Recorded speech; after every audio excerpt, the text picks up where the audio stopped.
So one of the questions we thought we'd throw out to the group to start is, how are you aligning assessments for those who are using them or thinking about using them? How are you aligning assessments with culture fit and skill alignment in your organization?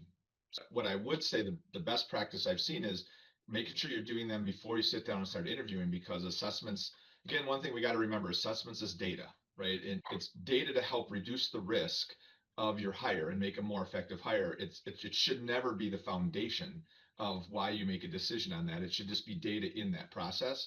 So using that and validating it in the interview, because as adults and as humans, we learn and we adapt. Is this data really focused on, it sounds like it's more for onboarding, but to Eric's point, sometimes you want to assess what do you got, right? And especially where big companies start doing acquisitions, right? They may go out and take over a large population of sales folks, and they could be mom and pops, they could be franchises, right?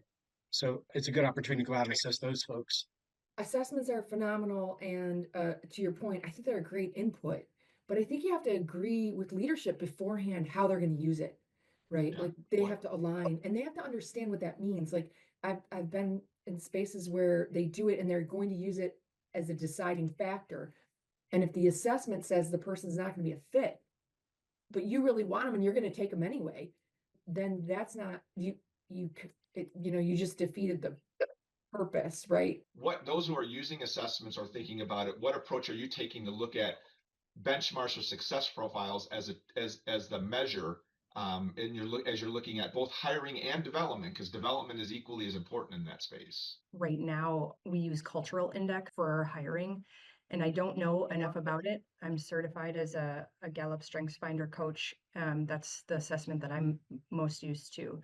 But so again, we use cultural index for hiring, and to my knowledge, and I don't believe that we do anything with it after that. We don't have a lot of people here that are fully knowledgeable in the tool. And so right now, as I see you bring up the whole concept of what it looks like for success profiles, just trying to wrap my head around, is this even of value at this point? And do we kind of pause and regroup and figure out, getting back to the basics of some of these questions of, what's the intention here and how do we make it work? We're actually going through starting to use skill assessments for development in our organization.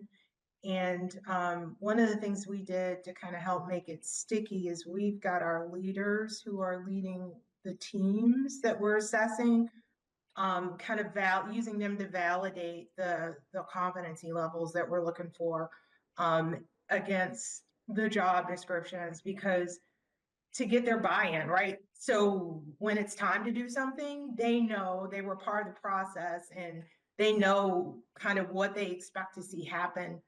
So, we're not throwing the assessment out there and, oh, just, take the assessment and create the development plan. We're kind of using them as SMEs to help us as we're, developing the competencies, the skills, the capability framework. So it kind of mirrors what they can talk about and work to. So how are some of you using assessments to support your development programs and or succession programs? What are you doing? How are you using them? One very successful assessment we used actually was the Korn Ferry assessment, the 360 assessment, which is tied to their global competency framework, which is very robust. And in addition to using that, we would do development and coaching around the results of that assessment with each individual.